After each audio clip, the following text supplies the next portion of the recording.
महाराष्ट्र थांबणार नाही. महाराष्ट्र सातत्यानं गतिशील प्रगतीच्या दिशेनं वाटचाल करतच राहील अशी ग्वाही राज्याचे मुख्यमंत्री देवेंद्र फडणवीसांनी दिलेली आहे. तर दाओसमध्ये झालेल्या करारांचा देखील फडणवीसांनी या ठिकाणी उल्लेख केलेला आहे.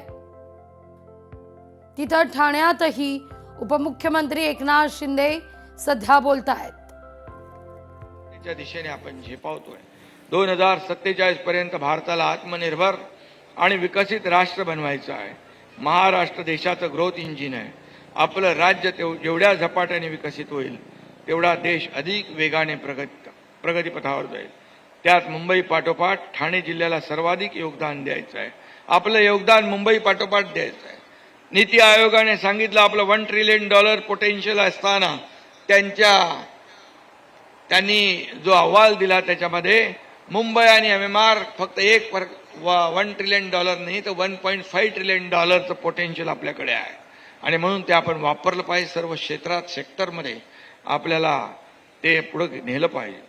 विकसित होय तेवढा देश अधिक वेगाने प्रगतीपथावर जाईल. आणि म्हणून महाराष्ट्राची अर्थव्यवस्था देखील आपल्याला वाढवायची आहे. बलशाली आत्मनिर्भर आणि विकसित भारताचा निर्मितीचे जे स्वप्न प्रधानमंत्री मोदीजींनी पाहिलं आहे ते साकार करण्यात महाराष्ट्र कुठेही कमी पडणार नाही. मी या प्रसंगी अशा प्रकारची खात्री देऊ इच्छितो. विकसित ठाणे, विकसित महाराष्ट्र आणि विकसित भारत हेच आपलं स्वप्न आहे, ध्येय आहे. आणि ते साकार करण्यासाठी एक दिलाने एकजुटीने आपण सर्वजण प्रयत्न करूया एवढंच आपल्याला सांगतो. समारोप करताना स्वर्गीय अटलजींच्या भारत भूमीबद्दलच्या ओळी या ठिकाणी आठवत आहेत. त्यांनी म्हटलं होतं, ये वंदन की भूमि है, अभिनंदन की भूमि है, ये तर्पण की भूमि है, ये अर्पण की भूमि है, इसका कंकर कंकर शंकर है, इसका बिंदु बिंदु गंगाजल है. हम जिएंगे तो इसके लिए, हम मरेंगे तो इसके लिए. आणि म्हणून शरीरात आपल्या शेवटचा रक्ताचा थेंब असेपर्यंत या देशात प्रजासत्ताकासाठीच अहोरात्र काम केलं पाहिजे. प्रत्येकाने हे मनाशी खूणगाठ बांधली पाहिजे. पुन्हा एकदा तुम्हा सर्वांना प्रजासत्ताक दिनाच्या खूप खूप शुभेच्छा. धन्यवाद. जय हिंद, जय महाराष्ट्र. भारत माता की, भारत माता की. धन्यवाद आदरणीय पालकमंत्री. तर राज्याच्या प्रगतीचा लेखाजोखा राज्याचे उपमुख्यमंत्री एकनाथ शिंदे यांनी आपल्या भाषणातून मांडण्याचा प्रयत्न केलेला आहे. आपल्याला राज्याबरोबर ही थेट दृश्यापट पाहतोय. अजित डोवाल नवी दिल्लीत कर्तव्य पथावर दाखल. मुख्य सोहळ्याकरता अगदी थोड्याच वेळात आता या ठिकाणी सुरुवात होईल मुख्य सोहळ्याला. दिल्लीत खरं तर या सगळ्या काळात प्रचंड थंडी असते, धुकं असतं.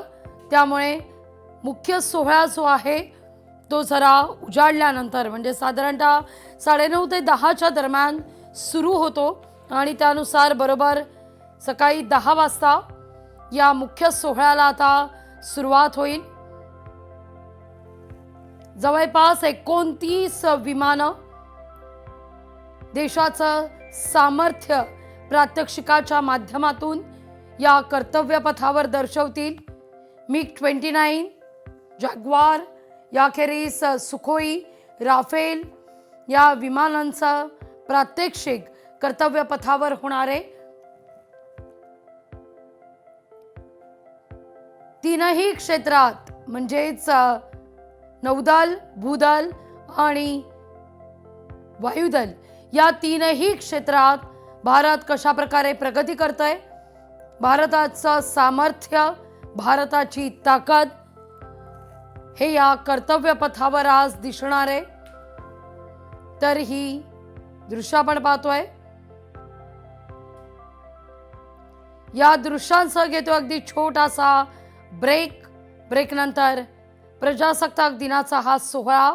या बातम्या अविरत सुरूच असतील.